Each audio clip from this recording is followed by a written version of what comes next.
Donc, ravie de vous retrouver ce matin pour ce comptoir Octo, qui est le premier comptoir Octo dédié au sujet de la protection des données personnelles, avec un sujet d'actualité, qui est celui de savoir comment le RGPD, qui est entré en application il y a 5 ans, le 25 mai 2018, comment il est venu réinventer le sujet de la protection des données personnelles. Donc, je suis Julie François Franco, je suis consultante et formatrice en protection des données personnelles depuis bientôt 4 ans chez Octo Technologies. Je suis une ancienne profession juridique et juriste de formation, et donc je suis venue du droit pour aller vers la tech et les nouvelles technologies. Et donc, je vous partagerai, je pense que ça se ressentira dans cette présentation, une approche 360 qui va mêler les aspects juridiques et les aspects techniques sur ce sujet de la protection des données personnelles. Pour commencer, je vais démarrer avec une petite frise chronologique qui va nous présenter un petit peu le sujet de la protection des données personnelles dans l'histoire. Parce qu'on a souvent tendance à penser, et on entend beaucoup, que le sujet serait finalement assez récent, qu'il aurait en prémisse les années 2016-2018 avec l'entrée en application et l'adoption par le Parlement européen, alors qu'en fait, c'est vraiment un sujet qui est véritablement ancien, avec donc ses origines qui remontent à la fin des années 70, avec une première loi fondamentale allemande de 1977 et l'adoption en 1978 de la loi informatique et liberté et la création de la CNIL, que j'imagine vous connaissez, qui est notre autorité de protection des données françaises. En 1995, il va y avoir un nouveau mouvement qui va être celui d'un aspect plus européen du sujet, mais un aspect européen donc, qui est très important. Cette dimension européenne, on va la garder en tête parce qu'on va beaucoup parler de l'Europe. Mais ce qu'il faut savoir, c'est que l'approche française, elle est vraiment prégnante dans la compréhension du sujet de la protection des données personnelles. On va vraiment garder cette prégnance de la France dans toute la compréhension du sujet. Et ensuite, on viendra donc avec les adoptions en 2016 et 2018. C'est un sujet qui donc n'est pas du tout nouveau. Et ce qu'on va voir ensemble, c'est que dès la fin des années 70, on va se rendre compte qu'il y avait une intuition qui était celle de la place prégnante que le numérique allait prendre dans nos vies. Et donc, la CNIL, dès sa création, a eu pour intuition que le numérique allait entraîner des menaces sur nos vies privées. Donc, je vous les présente ici. Donc, on estime qu'elles sont au nombre de 3. Donc, avec la première qui serait de nous connaître, la deuxième de nous surveiller, et enfin, la dernière de nous piéger. Donc, nous connaître, je pense que ça ne vous étonne pas particulièrement. Effectivement, on a avec l'essor du numérique et de culture numérique une nouvelle économie qui est celle de la donnée, avec beaucoup de revenus issus de publicité ciblée. Quand on sait que parmi les GAFAM, Google tire 90% de ses revenus de la publicité ciblée et Facebook en tire 98%, on se rend compte qu'il y a une manne financière qui va émaner de cette monétisation de données personnelles, avec toujours cette idée derrière de mieux nous connaître pour nous pousser toujours plus de publicité, avec cette petite phrase que j'aime bien qui est que si c'est gratuit, c'est vous le produit. Voilà. On a aussi dans l'actualité une sanction qui est celle de Criteo, donc qui a été sanctionnée le 15 juin à hauteur de 40 millions d'euros. Parce qu'on voit surtout des sanctions très, très élevées pour les GAFAM, mais on a aussi pour des entreprises donc plus françaises, nationales comme Criteo, des sanctions avec des montants qui restent importants. Et en l'espèce, donc Criteo, pour ceux qui ne connaîtraient pas, c'est une entreprise qui s'est spécialisée dans le reciblage publicitaire et qui va en fait suivre les parcours des utilisateurs pour leur pousser toujours plus de publicité ciblée. Donc avec cette première menace qui est celle de nous connaître, il y en a une deuxième qui est celle de nous surveiller, avec des scandales, je pense, dont vous avez entendu parler, comme celui des écoutes de dirigeants européens par les autorités américaines. Ces écoutes qui ont donné lieu notamment à l'invalidation du Privacy Shield.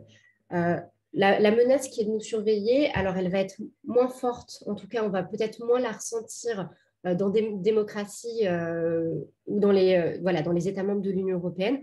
En revanche, dans des dictatures comme l'Afghanistan ou la Chine, on va se rendre compte que les risques de contrôle social vont être très, très élevés pour les citoyens et notamment pour les opposants politiques. Il y a un véritable risque dans la fuite de leurs données personnelles. Il y a un risque aussi de surveillance, de notation sociale aussi des personnes. Le dernier risque, nous piéger.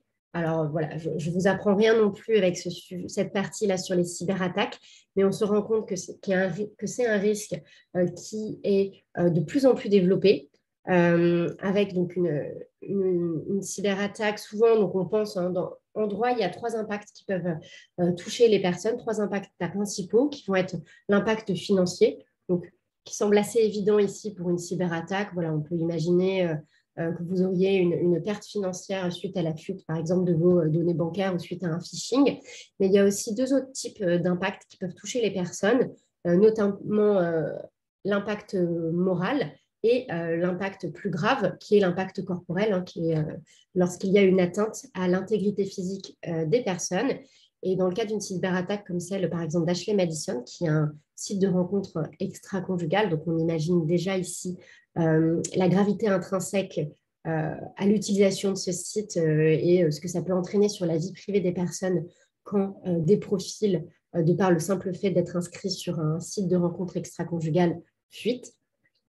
Et enfin, une dernière cyberattaque qui est intéressante aussi, qui est celle de l'APHP, donc l'Assistance publique hôpitaux de Paris, avec une fuite très importante. Et la PHP n'a pas pu remonter finement, c'est ce qui nous est demandé par la CNIL, remonter finement jusqu'aux personnes victimes de cette violation de données. Et elle a dû arroser très largement. Voilà, il suffisait d'avoir mis les pieds une fois aux urgences ou d'être rentré une seule fois dans le système de la PHP pour avoir reçu ce petit SMS prévenant d'une cyberattaque et de la fuite de beaucoup de données personnelles. Donc, voilà pour ces menaces. Donc, dès 1978, il y avait cette intuition qui s'est révélée vraie de l'importance que le numérique prendrait dans nos vies et des risques qu'il pourrait faire peser, puisque aujourd'hui, on se rend compte qu'avec un quotidien qui est bercé, on va déléguer de plus en plus d'actions au numérique, à nos smartphones, aux applications mobiles et aujourd'hui même à l'intelligence artificielle. On verra pourquoi c'est aussi une actualité. On se rend compte qu'on va laisser de plus en plus de traces numériques, soit par le biais des cookies, hein, des fameux cookies qui sont un peu la phase émergée de l'iceberg du sujet de la protection des données, puisqu'on voit ces fameux cookie walls partout sur nos sites. Avec donc ces traces qui se multiplient, il y a de plus en plus de menaces qui vont venir poser sur notre vie privée. Et la CNIL, donc je le disais, qui est notre autorité de protection des données personnelles, elle va vraiment souhaiter donc, accompagner, donc elle va travailler en 2 temps. Un premier mouvement qui est celui de l'accompagnement des personnes et des entreprises. Donc, je ne sais pas si vous avez déjà été sur le site de la CNIL, mais c'est un site qui est très, très bien fait, avec énormément de pédagogie pour accompagner le plus possible les entreprises, puisqu'elle a vraiment compris que dans cette nouvelle économie, elle avait un impact qui pouvait être très important et qu'elle avait un rôle à jouer qui était celui d'accompagner les acteurs économiques le plus possible. Pour cela, elle va mettre en œuvre énormément de mécanismes qui sont plus ou moins complexes, mais toujours avec cette idée derrière de comprendre les secteurs économiques et de les accompagner le plus possible. Donc, c'est ce premier temps de fonctionnement de la CNIL qu'on va voir ensemble. Et le second temps, vraiment, voilà, le cas échéant, si des manquements ont été observés, ils n'ont pas fait l'objet de mesures de remédiation, elle va fonctionner par des sanctions. Donc, dans le cadre de son accompagnement, la CNIL, et dans sa volonté vraiment de connaître et de comprendre les secteurs économiques, ce qui est très intéressant avec cette autorité administrative indépendante, c'est très important de souligner qu'elle est indépendante, c'est que contrairement à beaucoup d'autorités, elle ne va pas se contenter de suivre la société et ses évolutions, elle va vraiment essayer de les devancer et de les comprendre.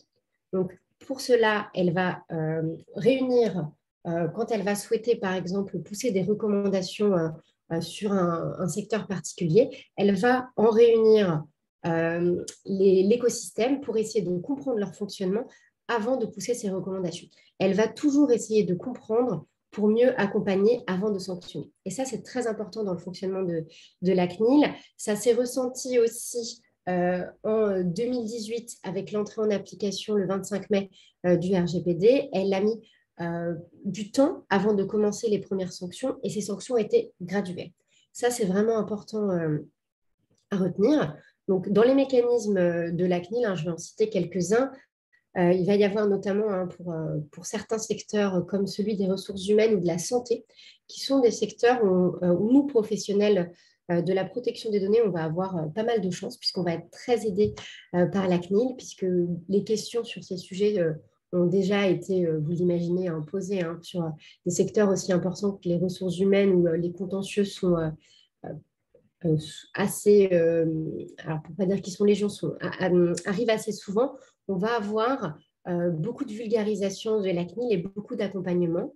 Donc, c'est très intéressant de voir qu'elle va vraiment se mettre au service du public avec notamment aussi des référentiels selon les secteurs qui vont être posés, avec donc, sur le secteur de la santé, les ressources humaines, la finance, mais aussi pour des métiers peut-être plus proches de nous dans le numérique, un guide des développeurs pour les accompagner en fait dans leur mise en œuvre de la protection des données. Donc la CNIL va vraiment travailler sur cet aspect d'accompagnement avant bien sûr de venir sanctionner. Comment la CNIL va venir sanctionner? C'est assez aussi un élément qui va être assez intéressant, c'est qu'elle va s'appuyer sur plusieurs choses. Elle va venir se renseigner un petit peu en 3 temps. Le premier, ça va être les plaintes.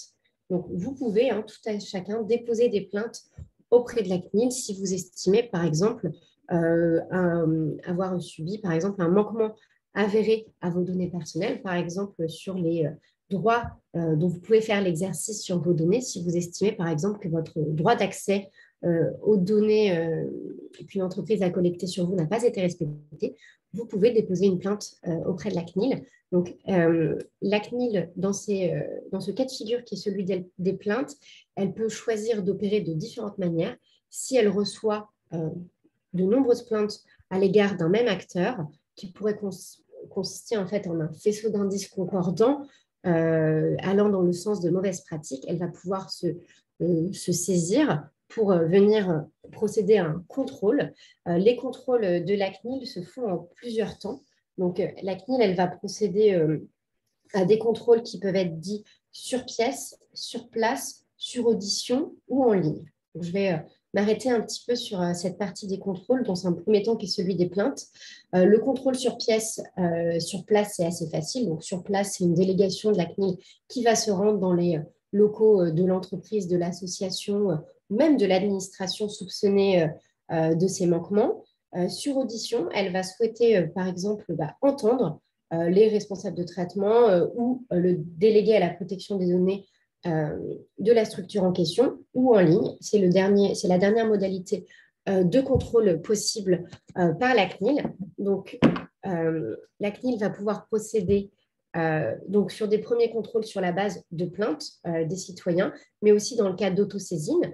Elle va pouvoir, par exemple, dans le cas d'articles classiques de presse, comme tout le monde, les équipes de la CNIL suivent évidemment l'actualité. Donc, elle va pouvoir aussi observer des manquements par ce biais. Donc, le deuxième temps de sanction qu'on va observer, c'est l'actualité, parce que c'est un sujet, je le disais, le numérique a une prégnance très forte dans nos vies et la protection des données personnelles va vraiment être présente aujourd'hui beaucoup, notamment dans l'actualité. J'arrive. Pardon. À tout de suite. Oui. Ok, pardon. Donc, dans l'actualité, effectivement, avec une question là, qui a pu se poser ces derniers jours, par exemple, dans le cadre des émeutes qu'on a connues, est-ce que la CNIL aurait autorisé le gouvernement, par exemple, à faire tomber des réseaux sociaux comme TikTok ou Snapchat pour empêcher aux personnes de se regrouper dans des zones ayant connu des émeutes. Donc l'actualité va être forte. Va aussi y avoir une actualité aujourd'hui très forte sur l'intelligence artificielle. Donc voilà le deuxième temps sur lequel la CNIL va se baser pour fonder ces sanctions. Et le dernier temps qu'on va voir ensemble, c'est les thématiques prioritaires. En fait, chaque année, la CNIL, elle va venir poser normalement 3, et cette année qui est un peu particulière, 4 thématiques prioritaires de sanctions.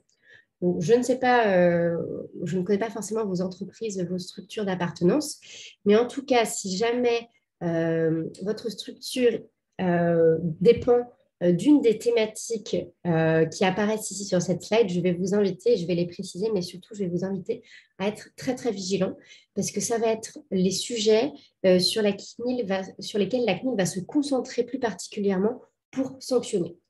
On retrouve quand même de l'actualité dans ces thématiques. La première, donc, qui est la question des caméras augmentées dans le cadre des Jeux olympiques et paralympiques. C'est la question de savoir, par exemple, si je donne un exemple concret, d'avoir des caméras augmentées qui, par le biais de l'intelligence artificielle, pourraient reconnaître une personne fichée S s'approchant d'une fan zone dans le cadre donc, des JO, donc s'approchant peut-être voilà, d'un match pour faciliter l'appréhension et éviter évidemment des attentats.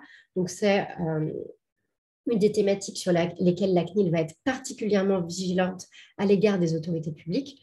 Une deuxième thématique, c'est le fichier des incidents de crédit aux personnes.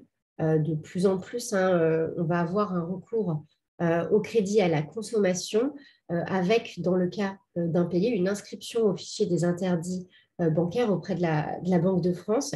Et ce fichier, évidemment, il est sensible et il présente des risques. Il est accessible aux banques et aux organismes de crédit, par exemple, pour les personnes qui souhaiteraient l'obtention d'un crédit, par exemple, pour l'achat de leur logement. Donc, il est très important que l'accès en soit contrôlé.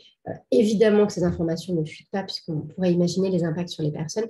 Et surtout que ces données soient exactes et tenues à jour, puisque potentiellement, une personne peut être retirée de ce fichier. Et si jamais voilà, il y a une erreur et les données ne sont pas exactes et qu'elle y apparaît toujours alors qu'elle est censée en avoir été retirée, elle pourrait perdre, par exemple, le bénéfice de l'obtention d'un crédit.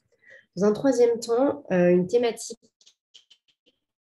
prioritaire qui est très importante, c'est celle des données de santé, qui sont des données sensibles, qui vont être particulièrement régulées et qui étaient déjà, les données de santé, une thématique prioritaire pour les années 2020-2021. Et là, avec une spécification qui est celle des dossiers de santé, donc avec les carnets numériques de santé, dossiers partagés, dossiers médicaux partagés, on va avoir également un risque accru avec la multiplication des communications autour des données de santé des patients qui pourraient être partagées entre l'assistance publique, les professionnels de santé et qui pourraient entraîner un risque sur les personnes. Donc, on va voir cette thématique-là aussi de sanctions. Et la dernière, les applications mobiles, sur lesquelles je vais également m'arrêter un peu plus en détail, tout simplement parce que les applications mobiles, c'est un sujet qui, en fait, en termes de protection des données personnelles, est très, très important. Parce que souvent, on va avoir tendance, quand on s'arrête sur le sujet de la protection des données, à penser protection des données par le biais du web, d'un navigateur. Alors qu'au final, la navigation mobile est très intrusive en termes de protection des données personnelles. On ne va pas réfléchir de la même manière en termes de protection des données sur le web que sur le mobile. Sur le mobile, on va réfléchir beaucoup plus en termes de traceurs et de permissions. Donc, ces mêmes traceurs, on trouvera dans les cookies également sur le web. Mais ce qui est intéressant dans le cas des applications mobiles, et c'est pourquoi la CNIL s'est arrêtée dessus, c'est que les risques vont être important de nous connaître. Parce qu'évidemment, on en revient à cette première menace que j'évoquais, qui est celle de nous connaître, assez simplement parce que nos smartphones, ils vont, dans le cas des traceurs et permissions, pouvoir obtenir, même parfois sans le consentement de l'utilisateur, des ouvertures extrêmement nombreuses sur le terminal et le smartphone, enfin sur le smartphone de l'utilisateur, avec des accès qui peuvent être véritablement dangereux. C'est ce que nous voyons apparaître ici sur cette slide concernant donc un réseau social bien connu qui, dans ses conditions d'utilisateur, va s'ouvrir des accès extrêmement étendus sur les smartphones dans le cadre d'une navigation mobile, avec un accès évidemment à l'appareil photo de l'utilisateur, à son micro. Je ne sais pas si vous avez déjà fait l'exercice de parler de quelque chose que vous n'aviez même pas été chercher, par exemple sur un moteur de recherche, quelque chose que vous n'évoquez jamais, et puis d'un seul coup, de voir ce thème apparaître sur votre fil d'actualité dans des publicités ciblées. Donc, évidemment, notre micro est accessible à Facebook, nos messages, avec qui on échange, combien de temps par jour, notre géolocalisation. Donc, il y a vraiment des permissions très, très étendues qui vont être ouvertes sur les smartphones des utilisateurs. Et donc, un risque accru sur la vie privée et aussi les droits et libertés des personnes dans le cadre de ces navigations mobiles. Donc, voilà pourquoi, donc, dans ces quatre thématiques, la quatrième, la CNIL va vraiment venir s'intéresser aux applications mobiles. Et pour cela, en fait, elle a fonctionné assez classiquement par des recommandations. Des recommandations qu'elle avait déjà posées en 2020 pour les cookies. Hein, vous voyez tous apparaître aujourd'hui dès que vous allez sur un site, ces fameux bandeaux de cookies. Eh bien, ça a été à la suite des recommandations de la CNIL. Et la CNIL a sorti également des recommandations sur les applications mobiles.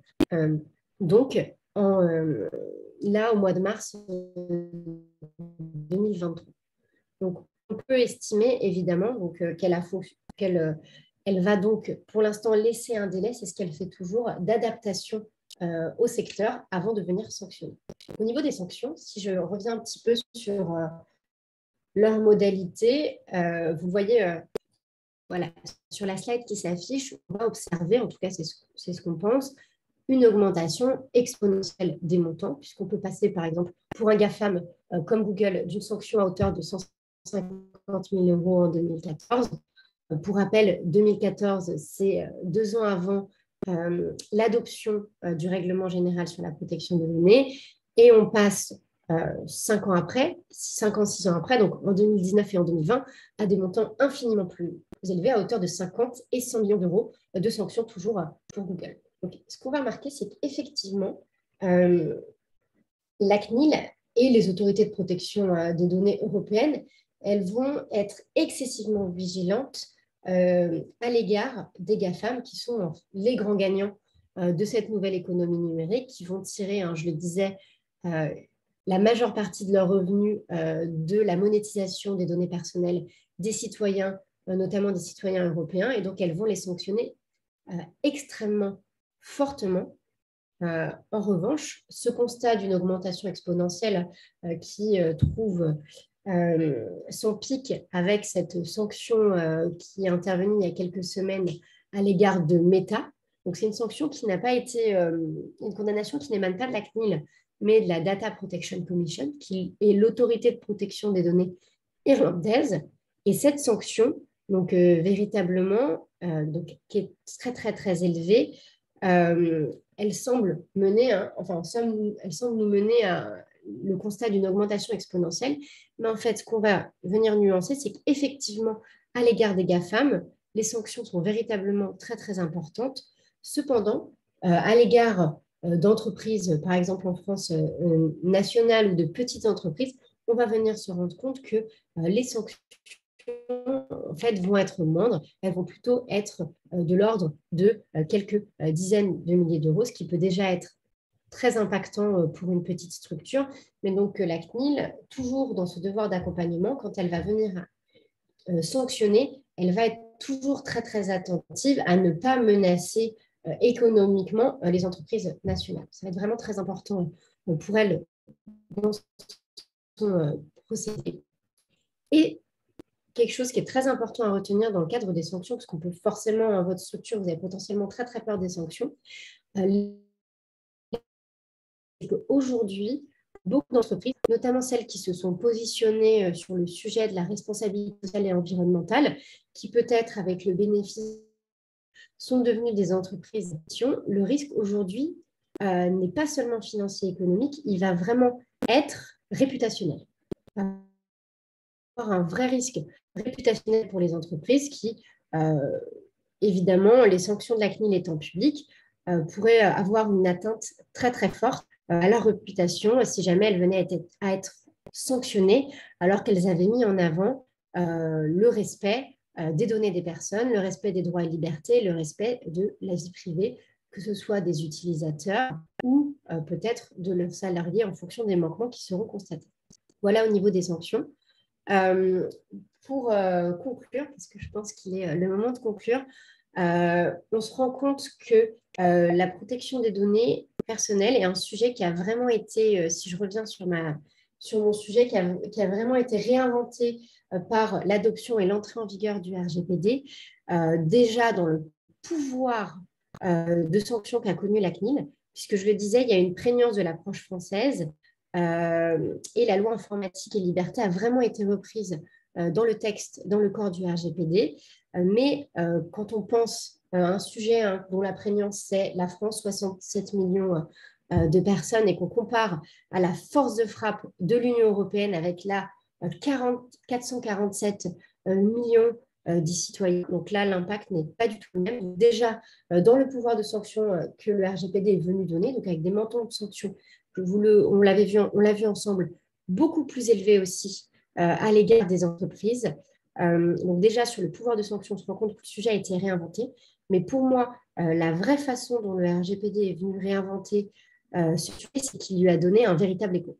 Parce qu'on était sur un sujet qui était vraiment beaucoup plus un sujet d'initié. Sûrement, vous, peut-être, vous n'aviez jamais entendu ou alors très peu parler du sujet de la protection des données avant 2016 et encore moins avant 2018 et encore moins aujourd'hui par rapport à aujourd'hui, parce que c'était un sujet qui était assez intimiste, qui n'avait pas du tout l'écho qu'il a aujourd'hui, où on se rend compte, et moi je me rends compte en formation et dans le cadre de mes accompagnements, que les personnes vont vraiment venir se poser énormément de questions sur la protection de leur vie privée, mais aussi les professionnels sur comment faire pour protéger au mieux la vie privée et les données personnelles des personnes dont ils manipulent les données.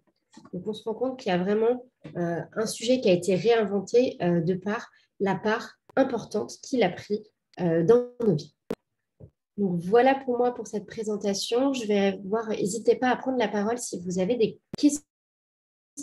Je vais regarder s'il y en a également dans le chat. Je n'ai pas de questions, n'hésitez pas à me poser si j'en ai pas dans le chat, mais n'hésitez pas si vous avez des questions. Je serais ravie.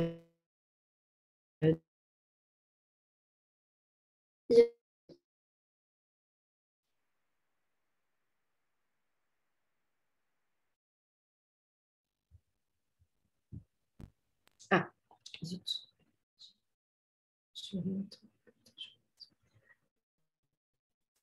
Je suis désolée du coup, je crois que la connexion lag. Je vais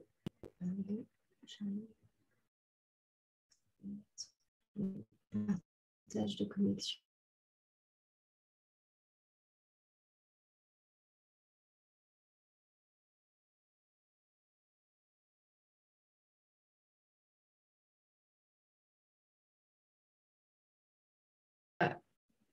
Voilà, comment le sujet de la protection des données personnelles a vraiment été réinventé dans le cadre du RGPD.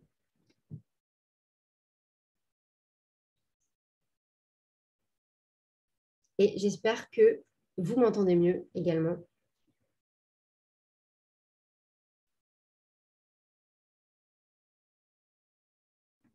Oui, on t'entend beaucoup mieux. Ah, parfait. Navré, hein.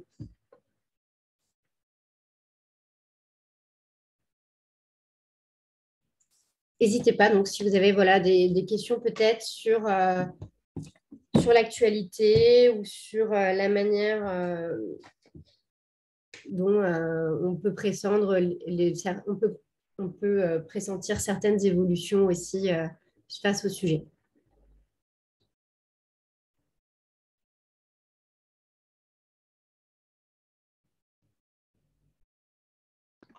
Moi, j'ai peut-être une question. C'est au sujet des réseaux sociaux. Alors, je ne sais pas si c'est directement lié au RGPD, mais est-ce qu'on a le droit, je sais que la CNIL s'est penchée sur la question, mais est-ce qu'on a le droit de couper les réseaux sociaux pendant, par exemple, des périodes de troubles, on va dire? Eh ben, c'est une super question, effectivement, qui est vraiment actuelle. Alors, le gouvernement estime que oui, il a le droit. La CNIL, alors c'est beaucoup plus compliqué parce que toujours, elle va venir travailler sur la proportionnalité. Est-ce qu'il n'y aurait pas une atteinte disproportionnée en fait aux droits et libertés des personnes en coupant l'accès aux réseaux sociaux? Alors, une des réponses qu'on a, c'est qu'effectivement, un accès limité par zone géographique peut être acceptable sur les réseaux sociaux, mais évidemment, surtout pas sur Internet. Je ne sais pas si vous avez vu passer, il y a eu une fake news, notamment sur le fait que le gouvernement et le ministère de l'Intérieur auraient demandé à couper Internet dans certains quartiers. Et bien, évidemment, hein, ça poserait des risques énormes de couper, je ne sais pas, le SAMU, les hôpitaux de leur accès à Internet. Et donc, c'est totalement interdit. Mais au niveau des réseaux sociaux, effectivement, la CNIL va finir à un moment par se pencher à répondre, et toujours avec cette question de la proportionnalité, avec quand même un risque d'atteinte important aux libertés, aux droits et libertés des personnes. Donc, je vois qu'il y a une question sur les audits RGPD. Effectivement, Octo propose des audits sur la protection des données personnelles, effectivement, aux entreprises. On va travailler, je le disais un peu dans l'introduction, on va avoir une approche 360 chez Octo sur le sujet de la protection des données. À la fois, donc, les audits vont être sur des questionnements juridiques, évidemment, parce qu'il y a un fort aspect juridique à la protection des données, mais aussi sur des questions techniques. On va travailler aussi sur la partie protection, parce qu'in fine, il ne suffit pas de décrire de grands principes, mais il faut aussi, in fine, les protéger, ces données. Alors, sur l'IA générative, c'est également une très bonne question. C'est un gros sujet d'actualité parce que je ne sais pas si vous en avez entendu parler, mais il y a l'IA Act qui est l'équivalent du règlement général pour la protection des données. C'est un règlement général européen, mais qui portera sur l'intelligence artificielle. Le RGPD aujourd'hui pose déjà des éléments sur l'IA, notamment en se basant sur ce qu'on va appeler les risques élevés ou les risques inacceptables.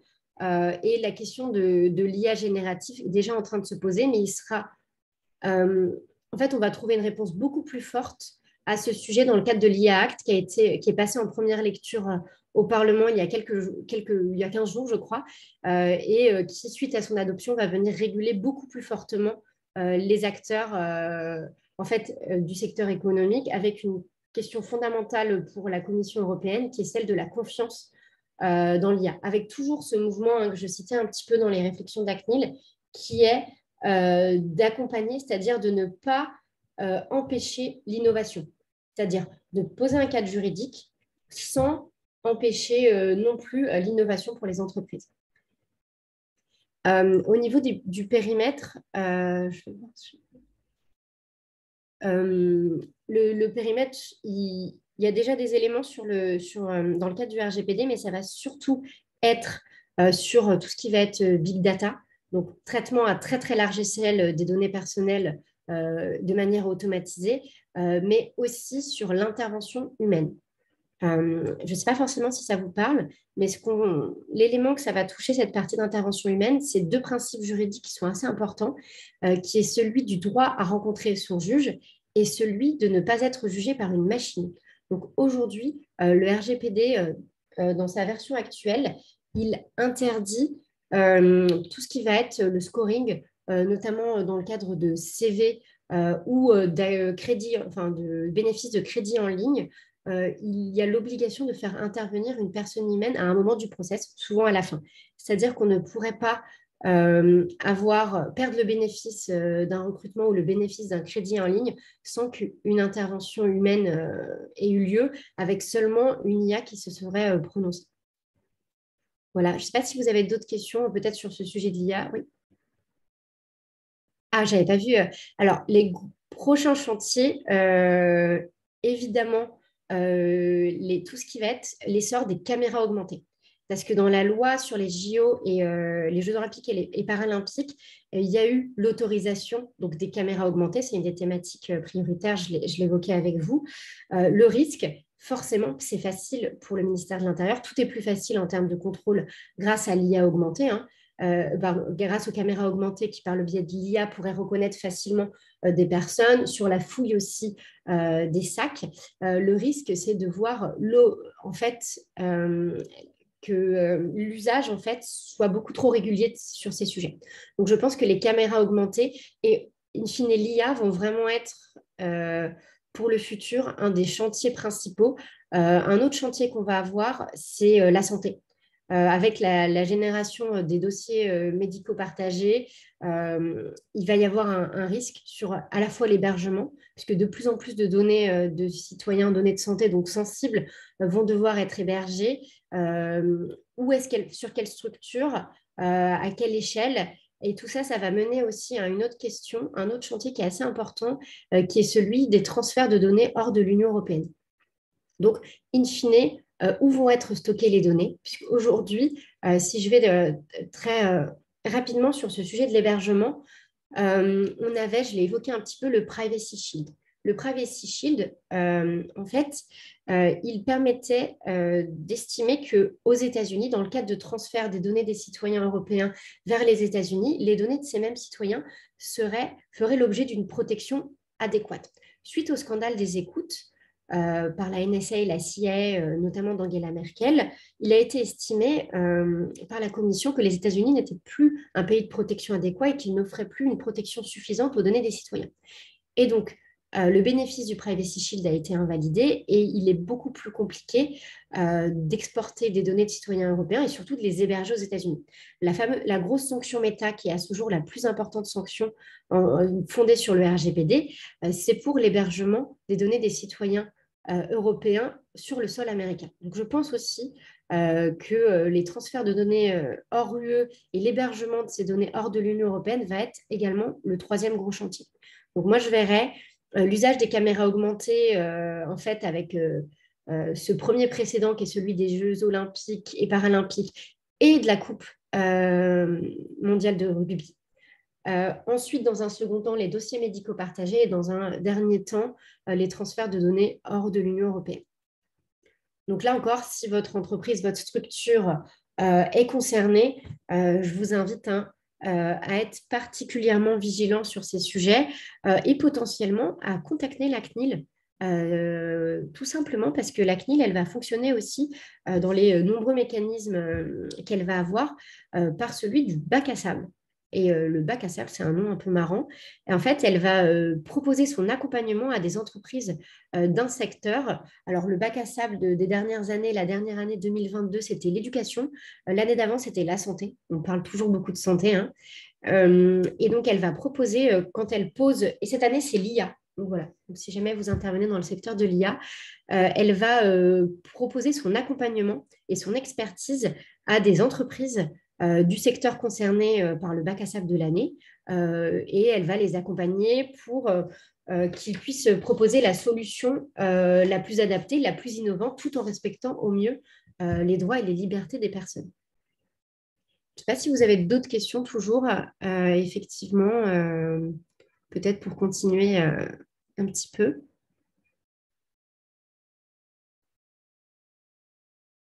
Ah oui, merci, très bonne question. Donc la question qui est de savoir si il y a des secteurs pour lesquels la protection des données personnelles est toujours perçue comme une contrainte. Complètement. Notamment un secteur comme celui de Criteo, dans lequel intervient cette entreprise de publicité ciblée. Souvent, les entreprises qui vont fonder leurs revenus sur du marketing, sur de la publicité ciblée et qui vont être fortement impactées par les réglementations liées à l'e-privacy, donc le RGPD, la loi informatique et liberté qui fait foi en France, vont fortement percevoir la protection des données personnelles comme une contrainte. D'ailleurs, suite aux sanctions, donc la sanction donc, de 40 millions d'euros de Criteo, ils se sont exprimés dans les médias et ils ont estimé, notamment son fondateur, que le RGPD n'avait eu aucun impact économique positif et que ce n'était qu'une contrainte. Donc, je pense que c'est assez clair. Dans cette prise de position, donc, toutes les entreprises, forcément, qui sont les plus touchées, qui sont celles qui bénéficient de la monétisation des données personnelles des citoyens, elles vont forcément le percevoir comme une contrainte. Je réfléchis pour voir je suis sûre qu'il y a d'autres secteurs. Potentiellement, les entreprises qui fondent leur technologie exclusivement sur des usages innovants et qui souhaiteraient pouvoir collecter énormément de données sans contrôler leur origine, évidemment, elles peuvent percevoir le sujet de la protection des données, non pas comme un cadre juridique facilitant avec un accompagnement de la CNIL, mais exclusivement comme une contrainte qui les empêche de développer leur technologie comme ils le souhaitent, d'alimenter peut-être leurs algorithmes aussi comme ils le souhaitent. Voilà, donc c'est aussi... et avec l'IA Act qui va entrer en vigueur là dans la prochaine année, potentiellement, ces entreprises risquent de se sentir encore plus visées par la réglementation européenne. Je ne sais pas si nous avons encore un petit peu de temps. Si c'est le cas, n'hésitez pas à poser d'autres questions.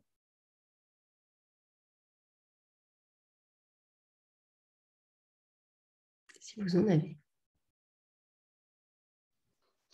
Moi, j'avais une petite remarque. J'ai lu justement, je crois, hier soir que Meta est en train de déployer un concurrent à Twitter qui s'appelle Threads et il ne compte pas pour le moment le déployer dans l'UE parce qu'il juge que c'est trop compliqué de respecter le RGPD. Donc, ça, c'est rigolo. Effectivement, merci pour cette remarque. Effectivement, c'est intéressant de savoir que le règlement général sur la protection des données personnelles, aujourd'hui, il peut faire peur et surtout, il ne peut plus être ignoré par les GAFAM. Aussi parce que, pour ceux parmi vous qui ne le sauraient pas, il y a, pour comprendre un petit peu l'opposition qu'on va retrouver entre les GAFAM et l'Union européenne, il faut savoir qu'au cœur de ça, c'est comment on appréhende les données personnelles. En Europe, c'est vraiment très important de savoir que la donnée personnelle, elle est considérée comme hors du commerce. En droit européen, on ne peut pas vendre ces données. Alors qu'aux États-Unis, on peut les vendre. Elles sont dites dans le commerce. Et ça, c'est vraiment, je pense, un paradoxe qui est fort, une opposition qui va exister parce que les GAFAM, ils nous viennent des États-Unis, donc ils nous viennent d'un système de droit où on peut vendre, où les citoyens peuvent vendre leurs données et en disposer comme ils le souhaitent.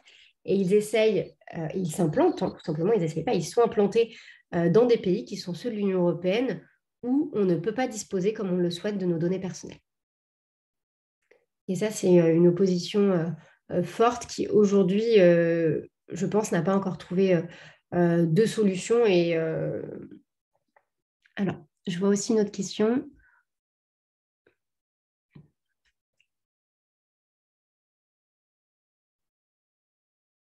Alors, la question que je lis, donc, c'est si je conçois un produit numérique interne à une entreprise, par exemple pour de la communication interne, qui manipule des données personnelles de mes salariés, vers qui puis-je m'orienter pour être conseillé au mieux sur la mise en place de cet outil en étant donc compliant avec le RGPD? Alors, il y a plein de possibilités. La meilleure solution, c'est d'aller soit d'avoir un délégué à la protection des données ou un freelance sur ces sujets, soit tout simplement d'aller sur le site de la CNIL qui est extrêmement bien fait, notamment sur les sujets RH. Puisque, je le disais, en tant que professionnel du sujet, il y a des secteurs sur lesquels on est très aidé, notamment la santé avec les méthodologies de référence, mais aussi le secteur des ressources humaines, avec énormément d'outils et d'informations qui sont mises à notre disposition sur le site de la CNIL. Voilà. Donc, on va avoir beaucoup d'infos facilement accessibles sur quelles données on va pouvoir collecter, comment construire un registre des traitements, pour venir indiquer clairement les finalités spécifiques, la durée de conservation. Donc, vraiment, sur tout ce qui va être ressources humaines, je pense qu'il y a beaucoup d'informations à disposition et puis on pourra toujours contacter un professionnel de la protection des données personnelles, donc un DPO ou même la CNIL. Je le disais, la CNIL est relativement accessible parce qu'elle a vraiment cette volonté d'accompagner les entreprises. Donc, il ne faut pas hésiter soit à se connecter à leur webinaire, puisqu'ils animent des webinaires tous les mois sur des sujets donnés. Et s'il y a un webinaire qui porte sur le sujet des ressources humaines, il suffit de se connecter, de leur poser nos questions.